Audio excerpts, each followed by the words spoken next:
Welcome to Behind the Sports Medicine Podcast. I'm the creator and host, Andrew Rizza. I'm an allied healthcare professional that has worked in the industry for over 25 years, with the majority of my practice being in the private physical therapy space and in public school athletics.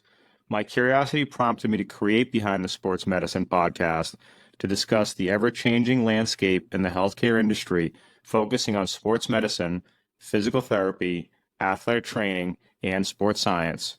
Each week, we will discuss the barriers that healthcare professionals face and how we as individuals can collaborate to make the listeners better understand the industry for a better patient and athlete experience.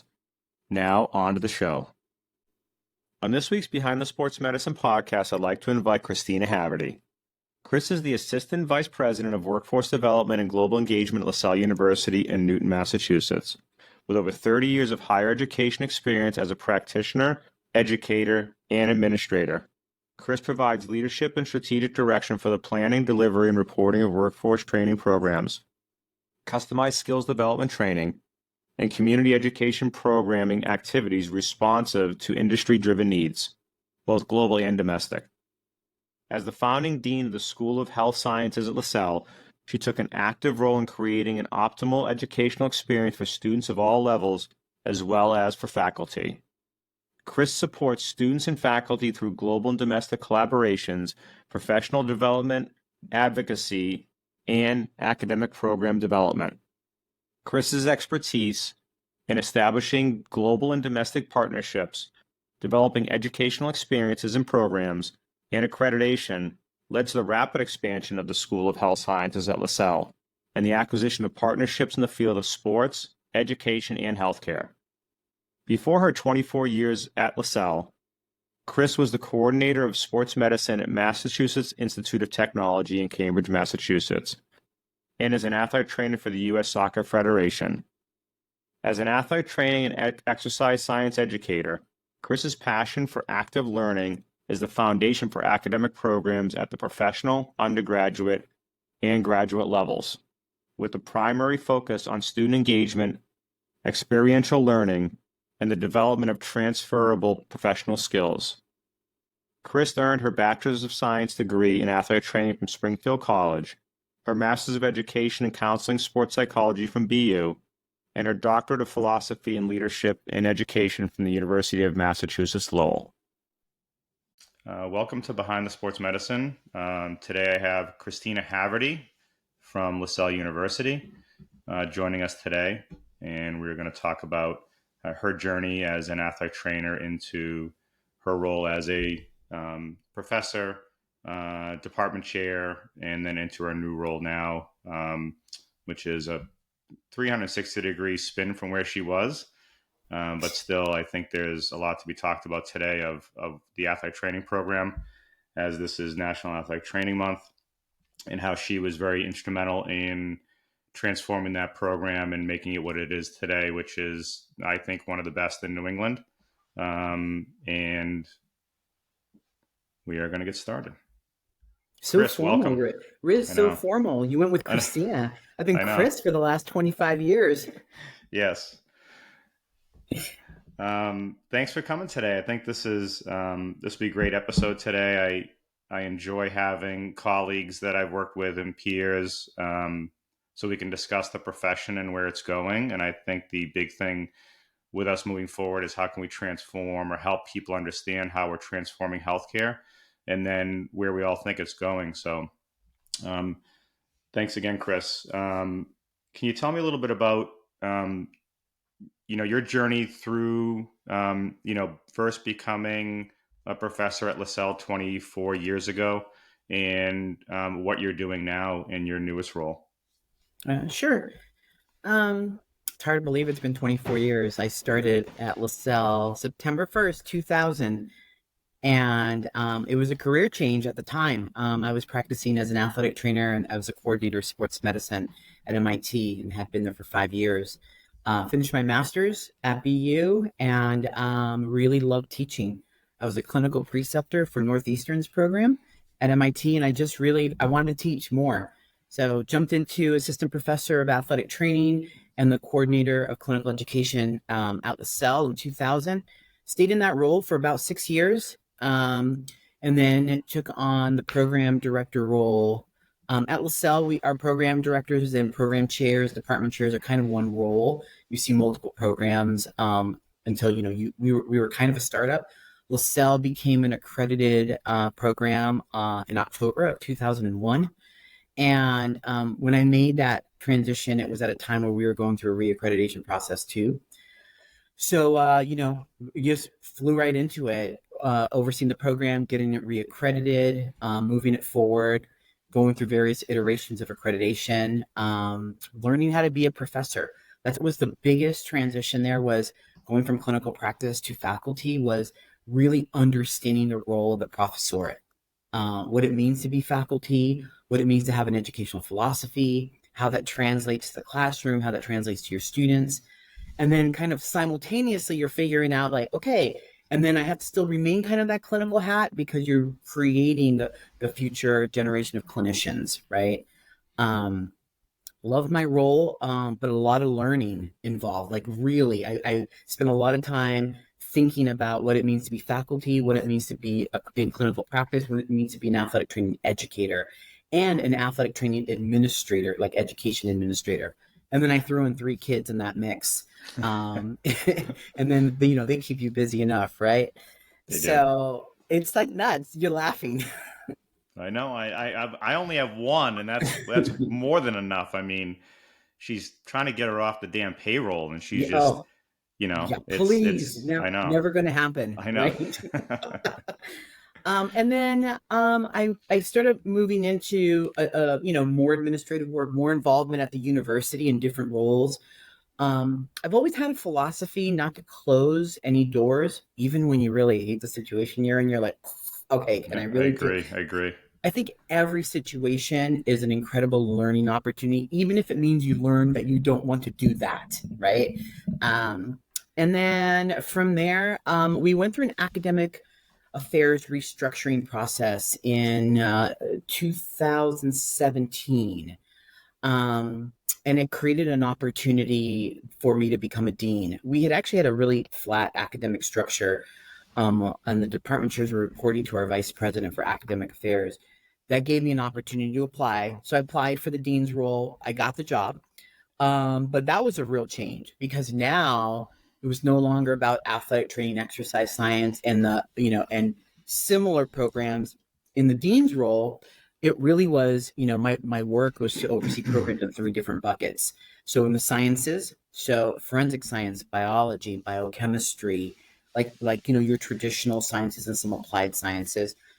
Still had athletic training, exercise science. We had a coaching minor, so a fitness minor, like some minors in there. And then I was simultaneously developing graduate programs for the first time.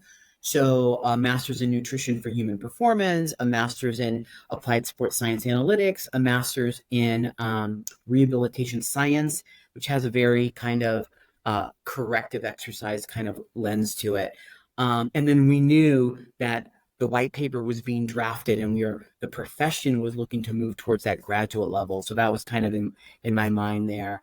And then I was also overseeing the math and data science area that supports the university under the concept of data science. Mm-hmm. So it was really super multidisciplinary. I had to really broaden my thinking. I had to understand and have a really, really strong understanding of higher ed education, being an educator. But athletic training is like, it's like my heart, right? It's like, yeah, it is. Oh my gosh, at the end of the day, I was learning to use the athletic training skills I learned in my undergrad and in clinical practice in a really different space. And I loved it. Yeah. So I'd been in that role for 6 years. And then I had an opportunity to become an assistant provost last summer. And I did my PhD, from 2016 through 2021. Mm-hmm. I learned how to become a researcher. I'm a qualitative researcher, and I learned a lot about analytical thinking and different ways of building. And at the end of the day, I realized I love building things with people. I love creating academic programs of all kinds. And I really couldn't do that in an assistant provost position. Assistant provost position is, you're doing a lot of, you're shoveling a lot of shit. Right. You really Exactly. are. Yeah, you And you're are. doing it for the provost, right? Right. Right. Um, and I mean, I wrote a large portion of our regional accreditation university self-study. So I just was like, I don't know. I'm kind of old now. I'm kind of tired of that. I'm like 52. Been there, done that. Don't think I want to shovel Yeah. anyone's poo anymore. Yeah. And I made a choice to go back to faculty while I think about my next move. Mm-hmm. And the university was incredibly supportive and made a new job for me. Yeah. So they took the stuff I was doing kind of on the side as a side, part of the university support, and they made it my entire job. So assistant vice president for workforce development, it's all about creating programs and developing them, but I'm doing it through the lens of co-creating programs for companies and organizations that are experiencing a dearth of workforce. Mm-hmm. And in that model, I had been creating the same stuff I'm doing regionally in Ireland. Yeah. So what I was finding is I was like running into I'm working with politicians, I'm working with CEOs, I'm going from Dublin to Belfast to Boston. I went 7 times last year. Mm-hmm. I was in Grenada creating more programs. I was in West Africa developing, and I thought, okay, unless I have this global engagement part to my title, these people don't take you seriously. And it was true. Like soon as my position shifted, it was a completely different type of work. Yeah. And you get Sorry, paid. that was probably more than you wanted. Yeah, no, that's fantastic. And I think you probably get a little bit of I guess tips in Guinness when you're over in Ireland, I'm sure. You got to start working for Guinness. So Is Guinness delicious. part of the engagement process? Yeah, it's everything, right? It's the food and beverage, it's the culture, Mm-hmm. it's knowing how to navigate a different space, different types of individuals, different types of business practices. Mm-hmm. I'm typically the only woman around a table. Yeah. I'm typically the only woman in a room. Yeah. And knowing how to even navigate as a woman, and no less as a Latin woman, I'm first generation US. Yeah. So, there's this Latin woman kind of, flying into these business in boardrooms and meetings, and, I'm surrounded by all white men. It's just a reality. Yeah. It's interesting because I talked to our current CEO for ATI Physical Therapy is a female who came from CVS Health. And it was interesting. I had a conversation with her about that. And she's like, it's very interesting because when I go to a lot of these meetings for CEOs in business, I am one of the few women, if not the only woman in that boardroom. And it is sometimes daunting, but she's like, I know a lot more probably, but I'm not going to make myself, I'm not going to bring that out as a person. I think the big thing for her was she said, I'm going to go with the information that I have, how I can make a difference and how I can provide better information to the people that are around the table. And I think that's important. I think, culture is a big thing in different parts of the country or different parts of the world, I should say. And I know it's tough for females, especially like you said, someone that's, of a different ethnic background and female, how that poses a challenge, right? But I can tell, you carry yourself very well and you're very educated and have a great way about you. So I can see you working with those people and not having too much of a problem. I guess it depends on the situation you're in, but it's interesting. You said you went to West Africa or been to West Africa. So I'd be interested to see kind of how that, different culture is compared to Ireland to the US, so back 24, 25, 27, 30 years ago, why did you choose athletic training? What was it about athletic training that made you think of going into the profession? So going back, I'm totally dating myself. So it was like, I don't know, the mid 80s. Mm-hmm. And so I was always a sports junkie. I grew up in a soccer family. I am one of 3, but my sister's a lot younger than I am. My dad's, soccer. He's Costa Rican. My mom's Colombian. Yeah. Soccer. There was a soccer ball between my feet early on. When we moved so I'm originally from Southern California, Yep. And then I lived in New Mexico for 6 years before my family came over to the Boston area. But when we made the move, we moved to Milford, Mass. And Milford High School did not have a girls' soccer team. Yeah.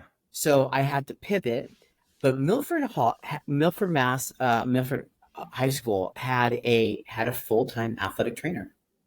And it was super unusual, right? It's At like that the mid time, yeah, in that time, right? mid mid 80s. Sandy, her name was Sandy, Yep.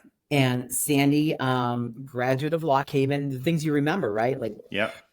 she, I loved it. I sprained an ankle as a freshman and ended up like kind of hanging out with her more, and learning, and took it all in. And I loved it. I loved, the emergency care part. I loved the preventative medicine part. I love the rehab part of it. Um, and then when I graduated from Milford High, I was between a few schools. Ironically, Springfield College was not my first choice. Mm-hmm. And my number one choice, I did not get into. I got into all the other schools except my first choice. So I was like, fine, I'll go to Springfield if I have to. And clearly, it was the best decision of my life. I had an incredible undergraduate experience there.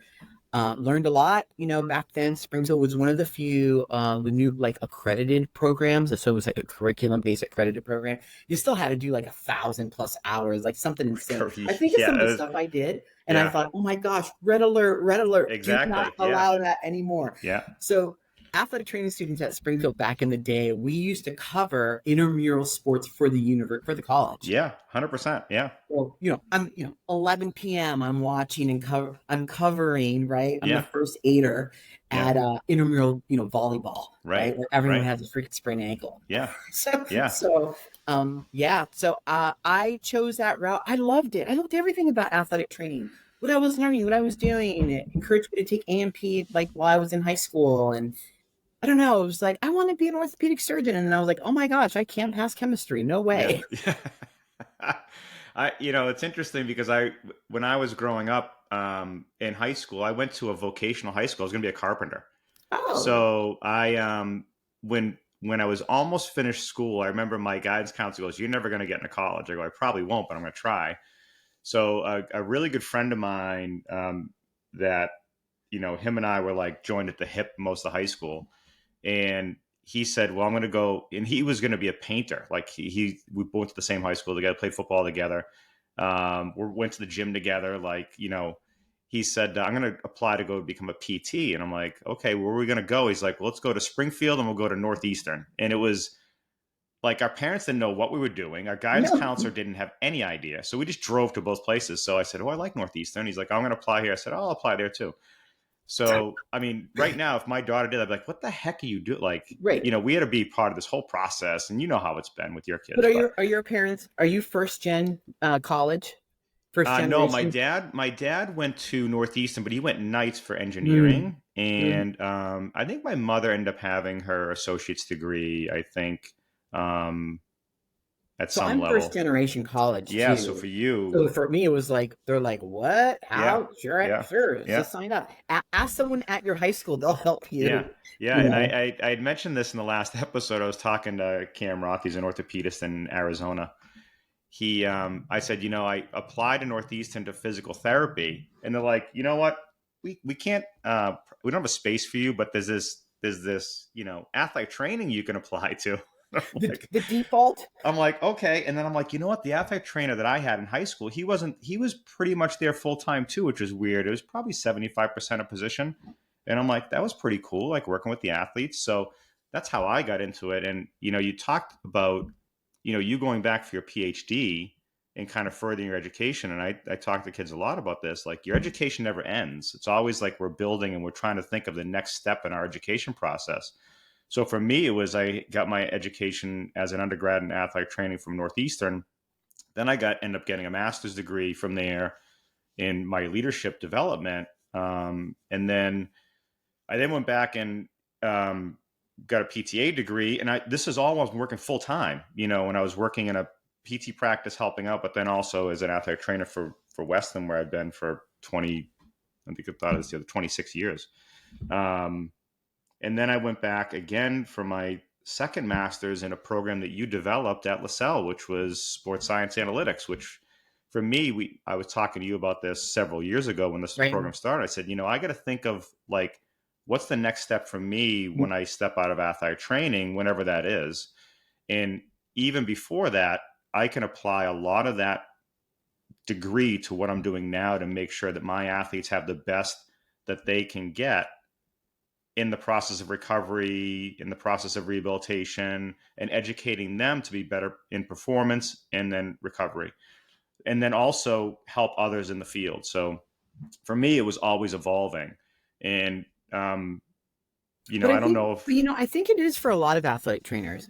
When I meet athletic training undergrads and they're, prospective students, and I say undergrads and now master's students, it's there's an intellectual curiosity that every athletic trainer I've ever met and or anyone interested in the field has.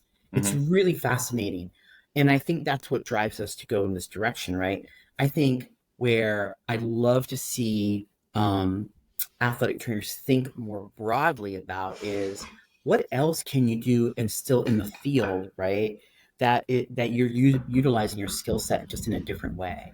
I think of that with my own work because at the end of the day, I've been in higher ed. I kind of laugh. I said, like, I walked through the doors of Springfield campus. I Mhm. went from Springfield, my first job at Bridgewater State, Yeah. my second job at MIT. MIT. Yeah. I went to BU for my master's. I went to Lasell to work. I went to UMass Lowell for my PhD. So I've never left a university setting. And I love a university setting. I love a lot of, what it brings to a community, what it brings at large. But I don't think athletic trainers often think about like that evolution, right? And now kind of where the world is in terms of the workforce, a lot of people our age, right? 50s are like, okay, what's next? Because I don't know if I can do Right. this grind much longer, Yeah. right? But you're not done learning and you're not done working.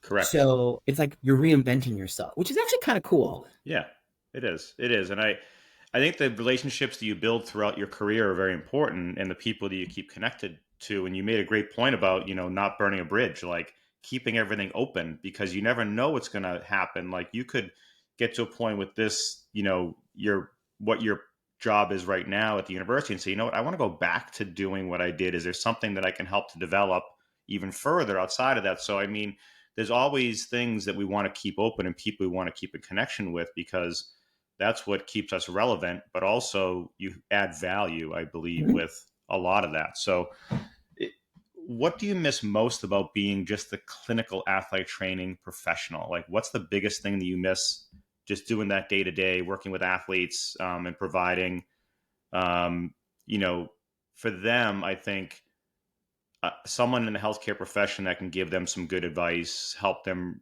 go through their injury process and recovery. Well, there's no doubt that I love the type of relationships you build with your athletes. I mean, there's there's days I miss it. I think if my kids at home weren't athletes, where I think I would struggle, right? I've got a baller at home, and Yeah. I'm constantly rehabbing her ankles, right? So it's like, Yeah. okay, at least it keeps me sharp, right? Right. But I miss a relationship with athletes. I also miss because like in my role now, I'm not looking at like the latest research articles on certain rehab techniques or some evaluation scenarios. I'm not doing my professional development is no longer really in the clinical side of things the way it used to Hmm. be, and I kind of miss that. I actually miss understanding and keeping up to date with some of the clinical aspects because I'm really not in clinical practice anymore at all. So every so often I'll read, I'll get up to speed on something, and then I'm at the gym and I'm like, I don't know if you should be doing that, pal. So That's it's like right. my husband's like, you Yeah. know, Yeah. like there are trainers here, Chris, that could Right. do that. You are Yeah. like over here, Yeah. and I Right. kind of Right. chuckle a little bit, but I miss the relationship with athletes. I do miss actually really being at the forefront of some of the clinical practices, just because I'm a curious mind. And there's something to be said for having this could sound maybe weird, but having changes in your work day, right? Hmm. Like I'm at a desk a lot. Yeah. There's a reason why I've got like, forward shoulder on the left side and thinking thoracic outlet stuff going on, right? Because I'm always like, like this Yeah. all day long. It's We like, correct that every day. Like even the students are like, for sure. I'm shoulders like, I back, start sit my up, get day off on the a couch. foam roller, Yeah, right? Trying to right. open up and do open books and open up Yeah, right. my, Right. my thoracic cavity. But You're it's, gonna be like, oh, hunching over a cane. Why did I get shorter? well, and now in my new office space, I'm like dropping off like all these kind of rehab tools at everyone's doors. I'm like, Yeah. you're at the computer too much, Yeah. You guys need standing desks. Do you have standing desks? That's what you I need. don't. I don't. I usually use a kitchen counter at home. But it's interesting. So I do miss that part of it. One thing that I had missed before, which I don't anymore, is the travel piece. I actually like the travel piece. I like to travel in general. And while I was in my early years in my early years at Lasell, so from like 2000 to about 2012, I actually still worked for the U.S. Soccer Federation and for Yeah. Olympic Development Soccer. So I actually got my like kind of my travel fix and my clinical fix, like working with that. Mm-hmm. But when that went away, then I was just like, the commute, the desk, the grind. Now that I'm traveling more, I actually do look forward to that change of scenery. So that's just me as a human. Like I need that change of scenery. I like being outside and inside, and Mm-hmm. it just you kind of have to like it, right? Yeah. Yeah, I think the one thing that I love about what I do is that, like you said, it's like this kaleidoscope of ever changing things that are going on, right? So Exactly. I am a clinical director for ATI physical therapy, so I'm always working with patients, communicating, helping mentor the new therapists to come in, trying to make sure that they understand what's important about communication and patient care and access to care and how that's important to everybody that calls or wants to come in.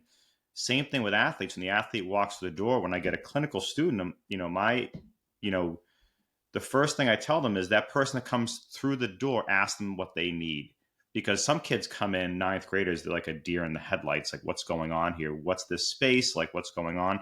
We have a pretty good setup at Weston where we have pretty much everything available that we need to help, evaluate, treat, rehabilitate, and release the athlete back to their sport. But I think what the kids love about it the most is that you communicate and you're trying to make them feel like it's a safe zone for them. It's not like they're being in a classroom and a teacher is breathing down their neck. It's like they enjoy coming in. They like the camaraderie of their other teammates and their other peers, and that they love to work to get better. And I think that's important because it's an ever-changing landscape that we see, and I think it makes it important. And it's always interesting and exciting for me, and I'm sure other athletic trainers that are in the industry. The one thing you mentioned is the grind. I mean, it is. I mean, there's days that you're there very late. You're there on weekends. You might be there during a holiday week when the school vacation. And at times, we've been doing it for a long time. It's like, oh, like, when is this going to end? When do I really try to make a shift and a pivot? But I'm still enjoying it to the point where I can see that there's going to be an end game, but it's, not anywhere in the near future. I think you bring up like a really great point, and that is you still enjoy it, right? Mm-hmm. So, and that's how I felt in all the roles I've ever had. I've always known exactly when it's time to find something different. Yeah. In the role, being the dean of the School of Health Sciences, it's man, I love the classroom. Yeah. I actually still was required to teach one class a semester, and I like that was my like sanctuary. Like I would walk into the classroom like, all right, guys, let's go. It was like awesome, and you're imparting information, and you're collaborating with your students, and you're doing work in a way that's like, okay, I am reminded why I love what I'm doing. And then it's like, then I'm dealing with the personnel management like down the hallway, right? Yeah, so the eagerness to get back in the classroom and those kids to be like, hey, Professor Haverty, like, they enjoy it as much as you do. And I actually really, another part of like that is I love, advising. I actually like academic advising. Some people don't enjoy that part of the job because, all faculty really have to have an academic advising load. And I loved it. Because I always felt that one-on-one was a chance to do some mentoring, to provide some guidance. And I take a very, I guess the position I hold and I take in terms of the way I advise is thinking from the perspective of like, well, if this was my kid, right? What kind of person would I want on the other end, right? Working with them. You always hope that there's a sound guidance from an adult figure that really could help provide that. So I love the academic advising piece. Those are in my new role some of the pieces that I actually kind of miss. Mm-hmm. Um, is I don't really, I'm not on the academic side of the house. What I don't miss is the personnel management. That is, it was, you're leading a team of 30 to 50 people, depending on any given year, between full-time and part-time. It's a lot, right? It's like you're just putting out fires all day Yeah. long, eight to five, 8 to 6. And then I get to sit down and do my work, Yeah. right? Yeah.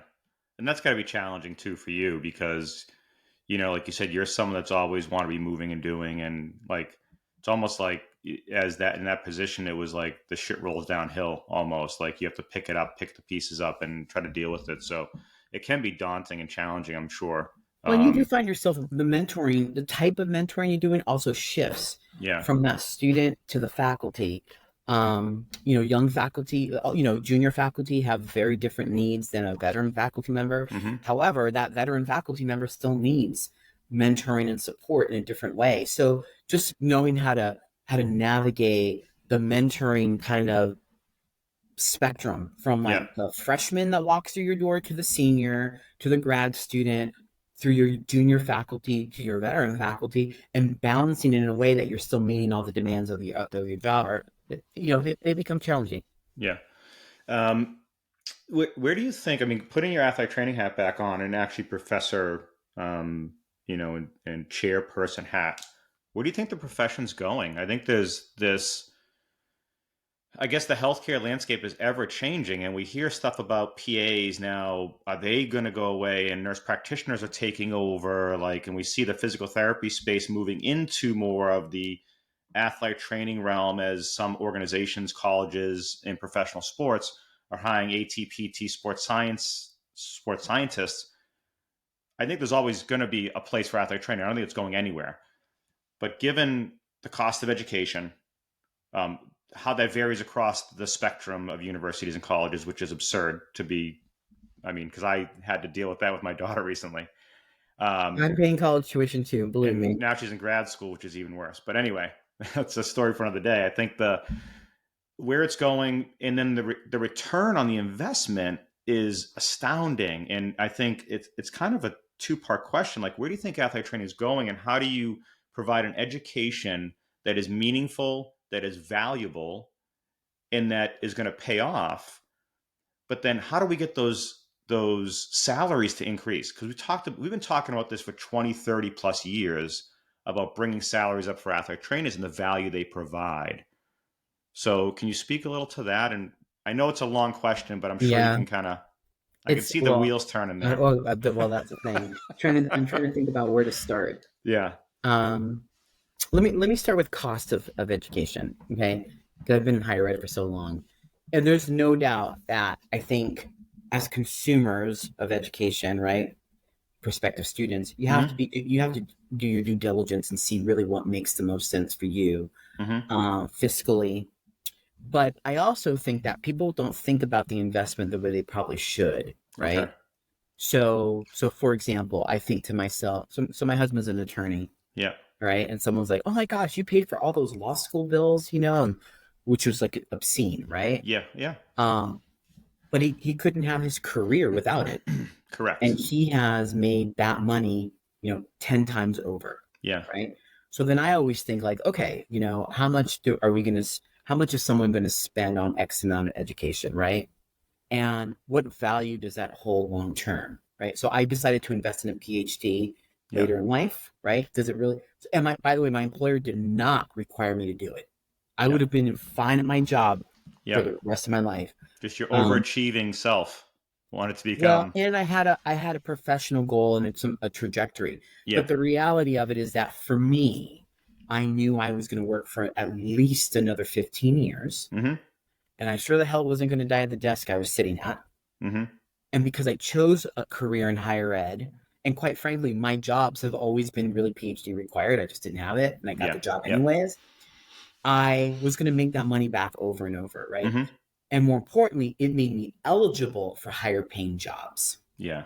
Okay. Yeah. So I think about athletic training and the move from undergrad to grad, right? I still support that move. I think it was the right thing to do.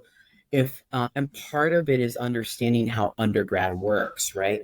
When you are trying to meet the demands of the core curriculum or the general electives, your regular electives, and then your discipline-specific courses, we would have forever had to have been pigeonholed into a very limited skill set because you just didn't have enough time within the 120 credits or 125 credits, whatever, 126, whatever it comes out to for some universities, to get all of what we feel is are the standards in which an athletic trainer must know. And I'm shifting nomenclature around because throughout the years it shifted. Mm-hmm. Now, when I think about some of our athletic training master's degree students, the skill set that they're coming in with is pretty interesting, right? They actually have some foundational knowledge in a way that actually has been really fascinating and allows you to get through content quicker in a different way, right? They also come in with a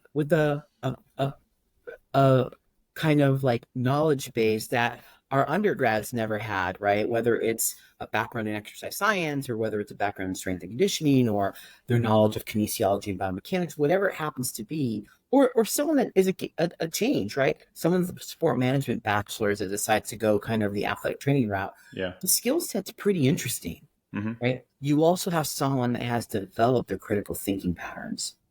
You go to the master's level, now you can lean in harder, right?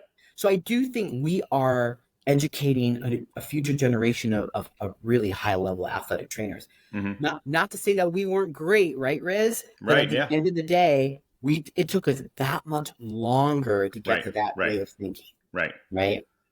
So do you get the value back when you're paying whatever it costs now for a master's degree? Let's say you're paying, $50,000 for a 2-year degree, right? Yeah.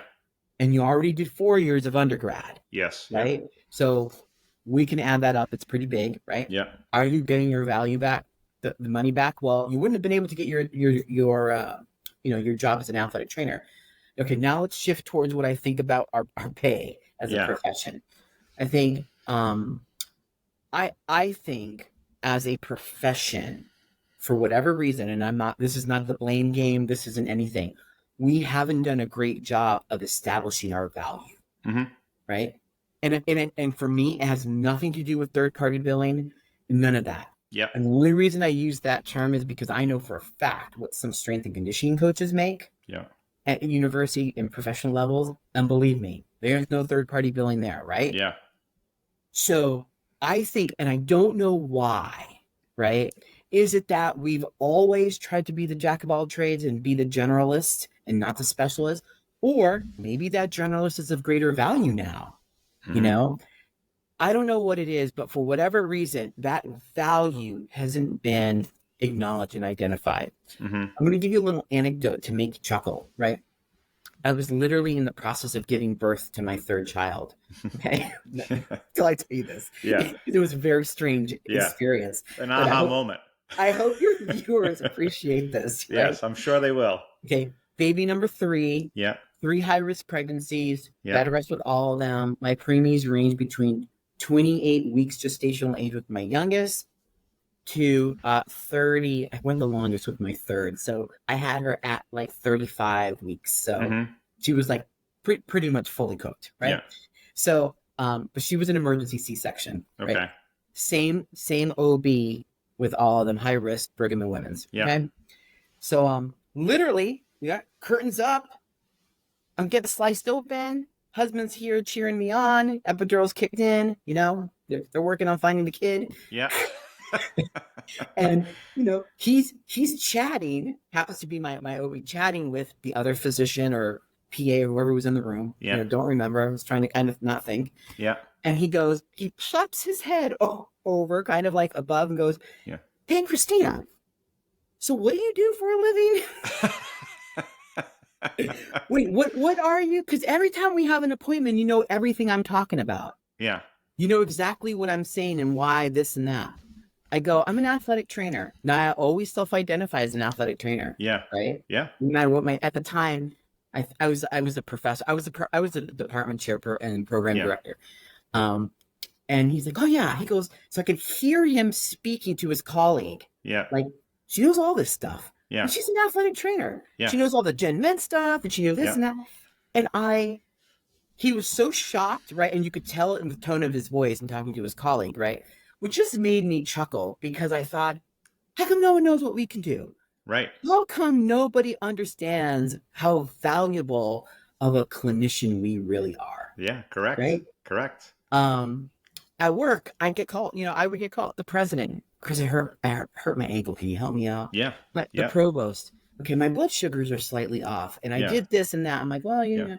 like Yeah. like it's so interesting. And I have to tell you, I think because I've always worked really well, in trying to promote us as these healthcare professionals and clinicians that work with a healthy population, that it has earned the respect on our campus. Yeah. So when we went to the transition to a master's, no hesitation.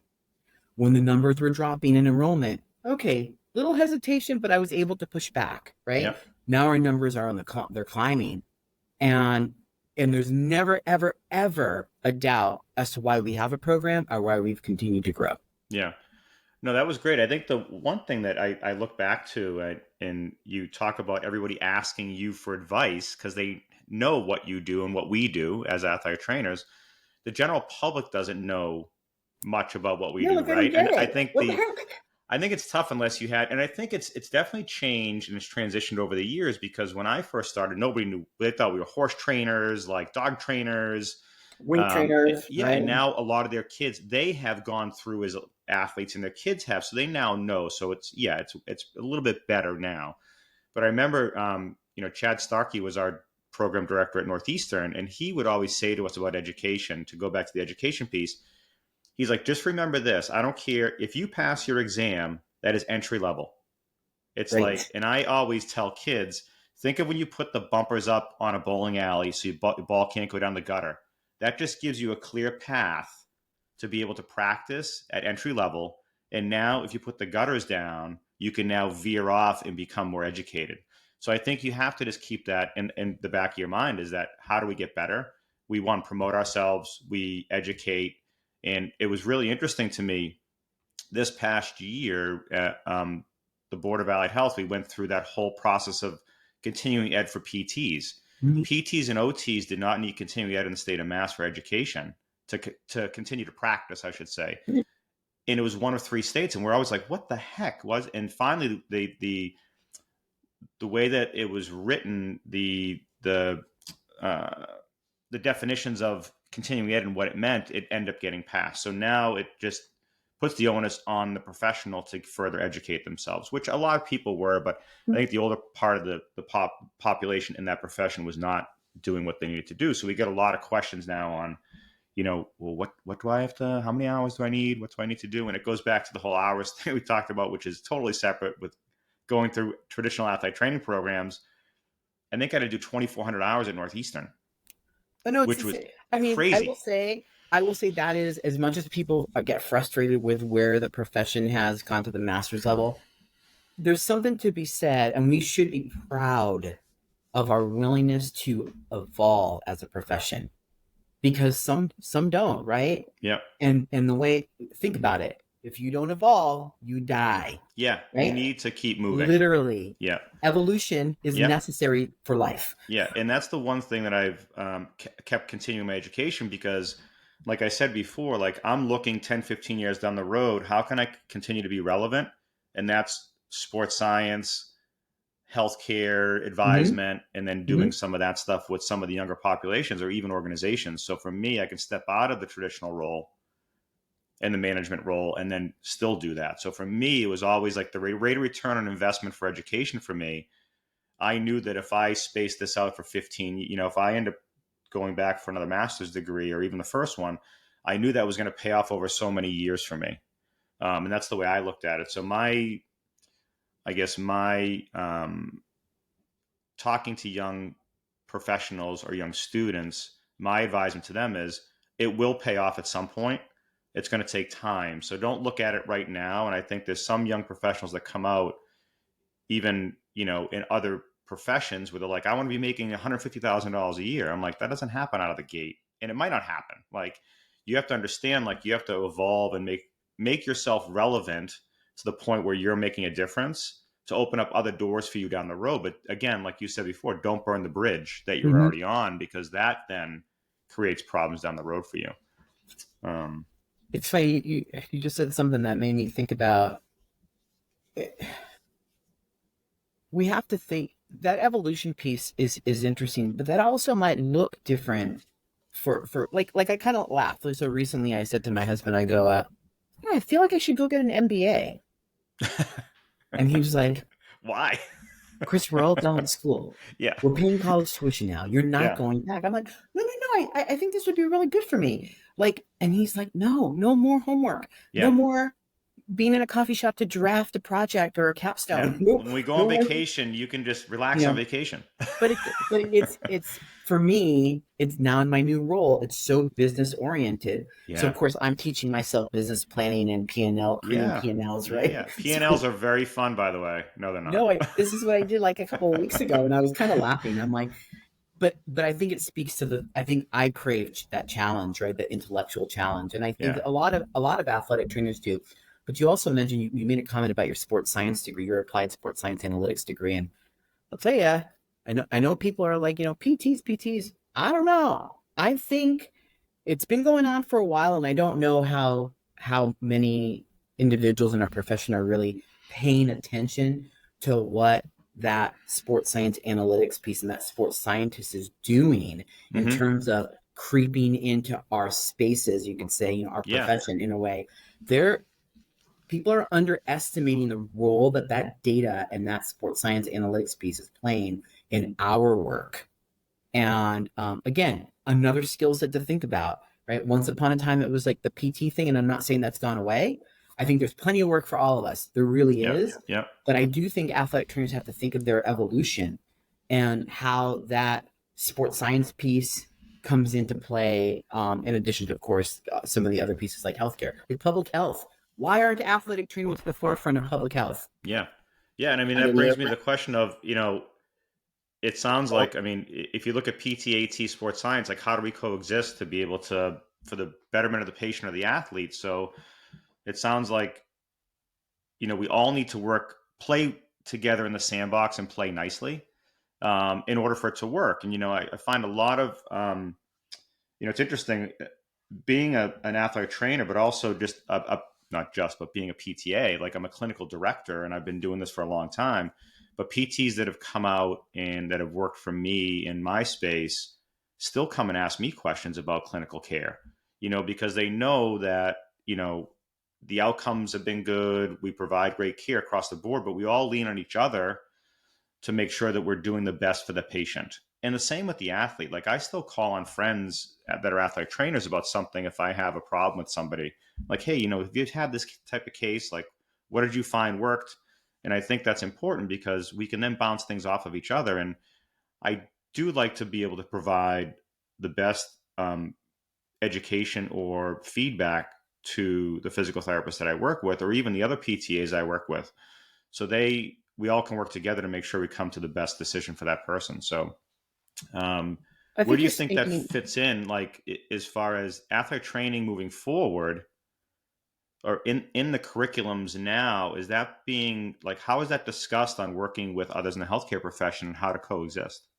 So it's it's in the standards. So IPE, so interprofessional education, and IPP, interprofessional practice, is part of the standards. So there is a requirement really for program directors to intentionally create curricula around working with others, right? The question becomes, who are the others, right? So PT is clearly there, right? But there's other health professionals to consider, and are they really being brought in? Work with OTs. Like, I know when we at Lasell, when we started to look at some interprofessional education opportunities, we got a lot more resistance from PTs who were like, but the OTs, they were super excited about working together, right? Mm-hmm. Nurses, right? Understanding. I still can't in my mind understand how at the secondary school level, most schools, the nurse doesn't communicate with the athletic trainer. Yeah. Like, Right. how are Right. we not looking at our student Yeah. athletes for going from the transition Collectively. from the Yeah. school day to the after school? How Yep. is that not a seamless, like, healthcare opportunity Right. to include your athletic trainer as part of the nursing staff or the medical staff, however they want? Yep. It's all collaboration, but those silos are still so heavily rooted Yep. and historically been, kind of kept. But it's nuts, right? I'm laughing too because I just signed up my kids for spring sports, and Yeah. it's Which like, starts Monday. don't forget, right, which starts Monday, right? Don't forget that the physical form must be uploaded to the portal because the athletic trainer doesn't have access to the nurses portal Right. where they sit. And I'm like, Yeah. insanity. Yeah. It's crazy, right? It's insane. And then I can't figure out if it's just like shitty systems, or is it like literally because people just don't want to, or does the nurse not even know that we have an athletic trainer, which sadly is probably part of the problem, right? Yeah.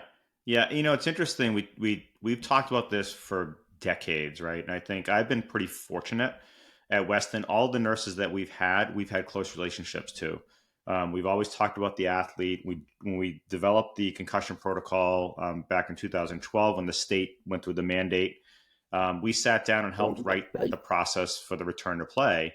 And we always communicated back and forth. If someone had a head injury in school, they would communicate to me back and forth, injuries that they need to look for coming into the office in the morning when I wasn't there. And then most recently, my wife is now the nurse there. She's been there for 7 years. Oh. So for her and I, we obviously live together. We talked about athletes and students when I go into work during the day. So we meet every day. Hey, who'd you see? Who do I need to know about, or who I saw the night before? So we keep it at work. We don't take it home.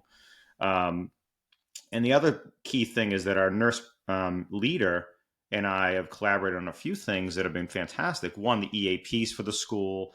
How do we deal with heat exhaustion, heat illness, and rectal thermometry, which is a big thing that people don't want to touch because of high school settings, but it's best practices, right? So we end up we had an education session with Corey Stringer Institute last summer, brought in the whole fire department. We brought in the nurses, we brought in the coaches, we brought in the AD was there. And we all sat down and we went over this protocol. This is how it's going to work. This is how we're writing it into our practice. And everybody stamped it and said, perfect. We want the best for the athlete. We want to make sure we're up with best practices. So those type of things for us have been great, but it's not happening everywhere. And how do we do it? And people really have a hard time because they feel like, well, what's the boundary here? Well, there is no boundary. We're healthcare professionals providing best practices for the athletes we care for every single day. Together, period. And that's it. End of story. So it is. I think there's got to be a lot more education that's provided, but I also think it's a top-down approach, right? I think in schools, it's got to come from the superintendent, from the school committee, from the lead nurse or the lead healthcare provider that's looking over, which is the physician, then the nurse leader, then the nurses in the schools, athletic trainers, all collaborating together. And you need your athletic director's support too. If you don't have that, you're not getting anywhere. So it's important. I don't know. I'm not up to date with this information, but I don't know if there has been any explicit research done and or work on that type of model. I don't know. I haven't looked it up. And if it's out there, how has not something like that not been stamped as kind of best practices? And I know interprofessional education is like a really huge topic. It is part of the standards in the athletic training education programs, and there is there's a very specific effort on behalf of the accreditation to make sure that that's covered, but checking that box and the reality of it translating to putting in functional models in secondary school systems, whole other conversation, right? And getting people on board to understand that, but there's a reason. Like I said, I mentioned the public health piece because athletic trainers have such an amazing skill set that can actually be used in public health for individuals, in your community, right? And if you think about it, your public schools, if you have an athletic trainer there, the children, right, the student athletes, they're getting their, athletic trainers is that first line of healthcare. You're that kind of initial piece, primary care, right? And you're the one that's really identifying initial issues and mitigating issues. But also, and it depends on the demographics and the school district that you're in, but sometimes those student athletes are coming home with that information, Yeah. right? And that information becomes like healthcare, right, for moms and dads at home or grandparents or extended families, Correct. Yeah. depending. So there's like this bigger piece where the athletic training role can serve as part of a healthcare team in public health and so forth. So I don't know. Believe me, in my role as a dean, I just learned to really look at things like broader Yeah. and had a bird's eye view. And it's just so much easier for me to see where there's holes, not to negate the fact that I think athletic trainers are doing amazing work in other ways, right? Yeah. You're in the trenches, you're on the ground, you're watching things happen. So it's interesting. I get frustrated and then I get really excited when you see great things happening and you just kind of, and then, you talk to your OB/GYN who's saying, hey, it's great. You know all this stuff. Yeah. Right? And I'm like, this is a really weird conversation right now. Yeah. Yeah. Well, I think it's important because you have to think about who you're collaborating with daily. And I think it's getting out there and having those important mentors for you and for your students, but also for the people that you're working with. Like, how do you build those relationships within the orthopedics around in the area? How do you refer out? How do you have direct access to care, whether it's orthopedics, whether it's to physical therapy, if you don't have the capacity or the span to treat that person in traditional setting. I find it very important, but I think one of the messages that I try to spread the most, even with physical therapists, is you have to build those relationships to make yourself known as the person you are and the professional that you are. So I don't know how it's being taught in the graduate level right now. I don't know if there's a lot of around it. I know that clinical education is a big piece and you build those relationships.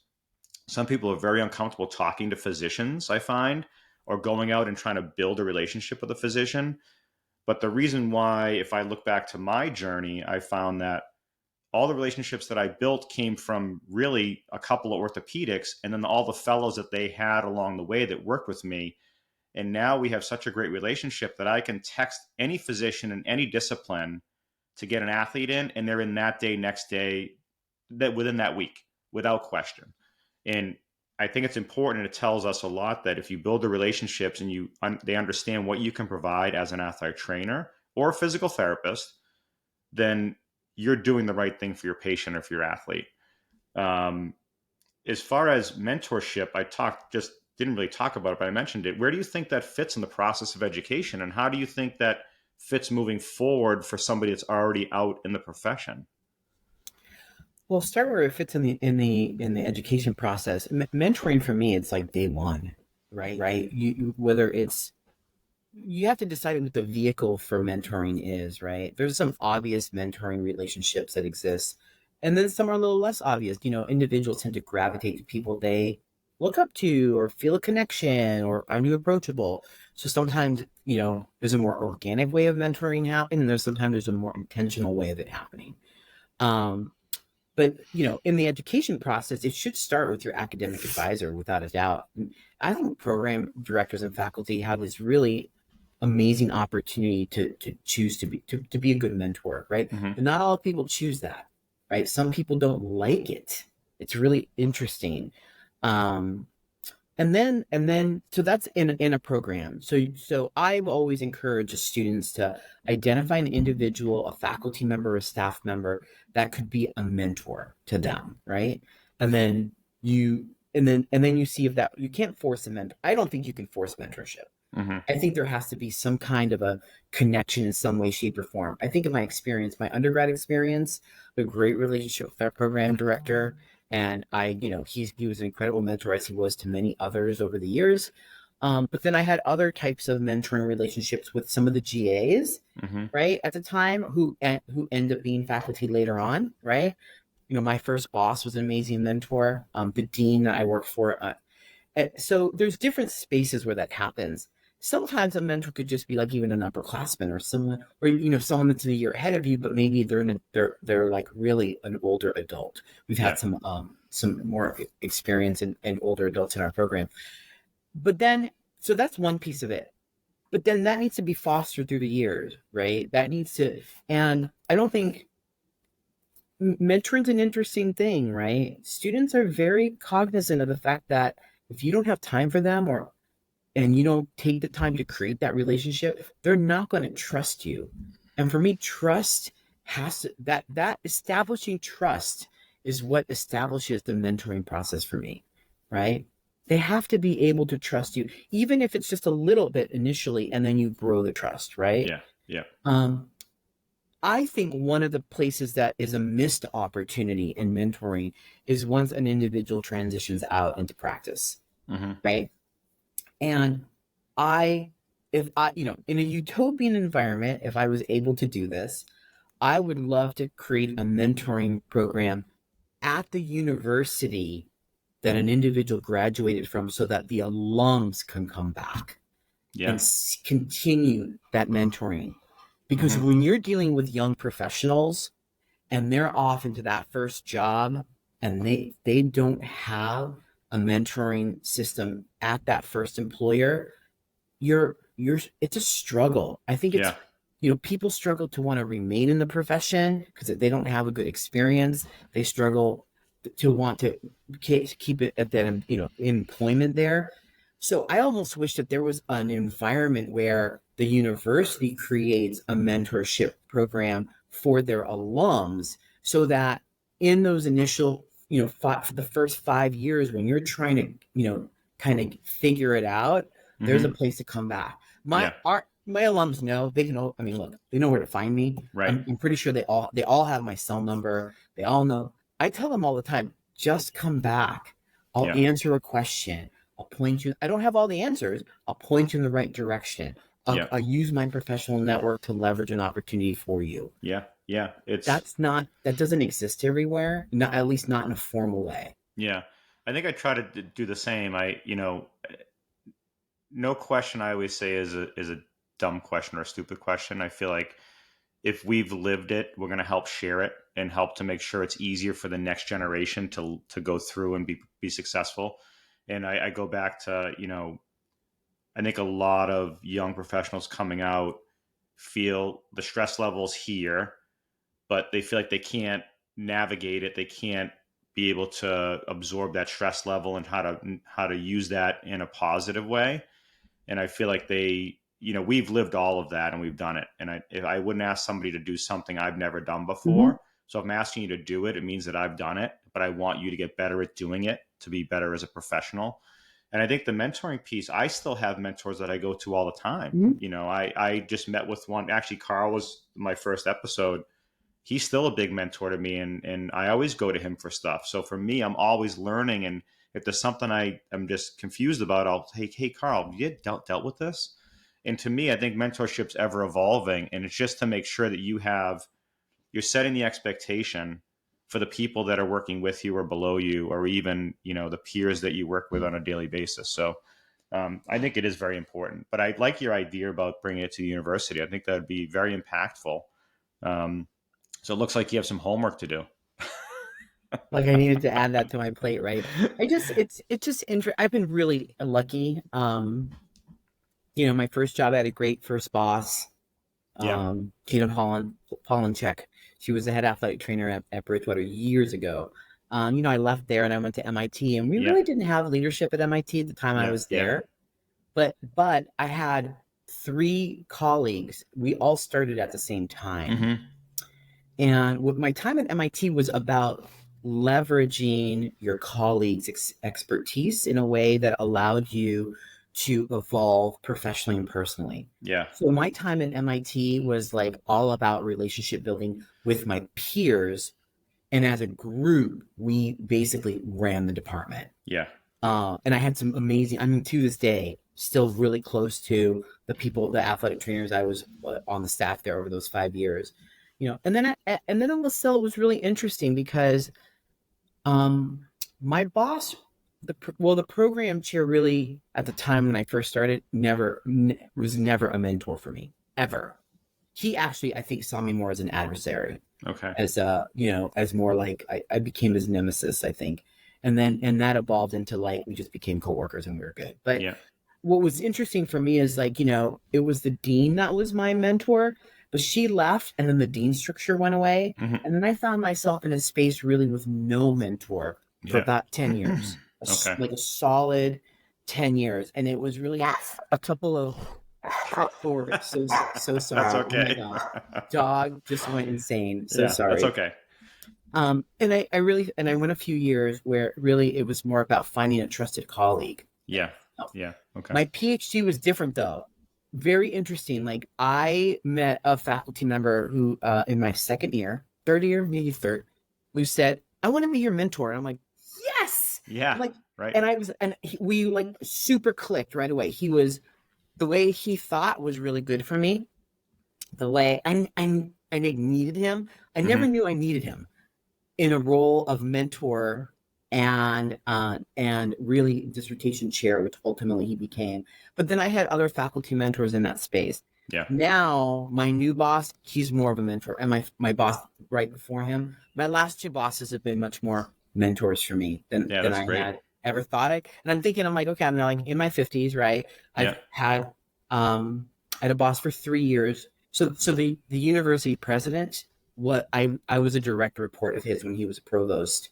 Okay. And he was just he taught me a totally different way of thinking and being that was very, very useful and helpful for me to evolve. My current boss, same way, different way of thinking, different way of supervising, very much a mentor. Yeah. So it's been really interesting. And I will say most of my mentors have been men. Okay. I know that's like a weird thing maybe to say. I have not been able to find a very good female mentor, and or have other than one, and that was the dean years ago, like 15 years ago. Yeah, It's it's very interesting. weird. Yeah, interesting. To close out, what advice do you have for aspiring students that are becoming athletic or want to become an athletic trainer, or even for that new grad? What is some of the advice you have for them on being successful, or being able to get through, I guess, the day to day as an athletic trainer? So I guess I'll start by saying that we're past the days of the type of grind that probably you and I went through, in that young professionals are coming in with different expectations, right? Okay. And those expectations have been sometimes they're a little unrealistic, right? Yeah. I think so. I have a few things I would kind of advise someone going into the profession. So I do think we need to keep an open mind, right? I've talked to a lot of young professionals and or just new grads who are like, well, I'm not doing this or I'm not doing that. Like, well, I'm really not sure. Like, if it's in the job description, it's kind of part of your job, Right. right? Right. I think there needs to be kind of like a reality check on what's your job and what's the reality of, like, if you don't do that, you're insubordinate, right? Like, literally. Correct. So I do think there's this managing expectations that needs to take place, right? I also think that some individuals just go look for a job. Mm-hmm. I just want to be employed, and then I'll deal with whether I like it later, right? Yeah. Yeah. And I think people have to be a little bit more intentional about working for an organization that they actually align with from a values perspective. Mm-hmm. I don't think people are as intentional about that as they should be. And I say that just thinking about a fresh grad, I'll get a student saying like, well, I'm applying to anything. I'm like, see, you may want to do that, but look at the mission of the organization. Think about do you really want to work for that company? Do you really want to work for that university? Do you really even believe in what they do and their mission? So I do think, you got to keep an open mind, right? You have to make sure that you're aligning things with really the values of the organization you want to work for. Otherwise, it's not going to last. Yeah. Right. I also think that in that first job, it's not intended to be forever. At the end of the day, even though I've been at Lasell for 24 years, I had 2 other full-time jobs before that. Yeah. That first job really should be a stepping stone. It should be a 2 to 5 year window, because you need to learn to evolve. And the only way you can do that is by being exposed to different environments. Yeah. Yeah. Well, that was well said. I mean, I think that's what we're seeing with a lot of the younger professionals, that they might come in if we're investing in that person, or if they need to stay a little longer. Because I was always thinking of, for me, it's different. Like I'm a dinosaur. I've been at the same physical therapy practice, for 28 years in the same space. Obviously, we were acquired, 8 years ago. But then I was at Emmanuel College, Boston Latin School for 2 years. And it was, as long as they're evolving and getting better and understand the landscape of it, I think it's important that they kind of hear it from you being in that position of educating and advising, and then for them from their peers, which is important. So very good. Well, thanks, Chris. Hey, thanks for having me. This I was think it great. was great. Hopefully we get a lot of likes and people, get a lot out of this talk. I think there was a lot of good information there, especially kind of the way that you evolved through your career. And we'll catch up again. Sounds great. I really appreciate it. Thanks, Chris. Yeah, great to see you. Take care. Thank you for tuning in to Behind the Sports Medicine Podcast. This is your creator and host, Andrew Rizza. If you enjoyed the content from today's episode, give us a like, leave a comment, and share on social media. You can find us on Apple, Spotify, or wherever you listen to your podcasts. You can also follow us on Instagram at Behind Sports Med Podcast, on X under AJR Sports Sci, or check out our websites at ajrsportscience.podbean.com and at ajrsportscience.com. You can also subscribe to our YouTube channel at AJR Sports Science. Stay tuned for our next episode.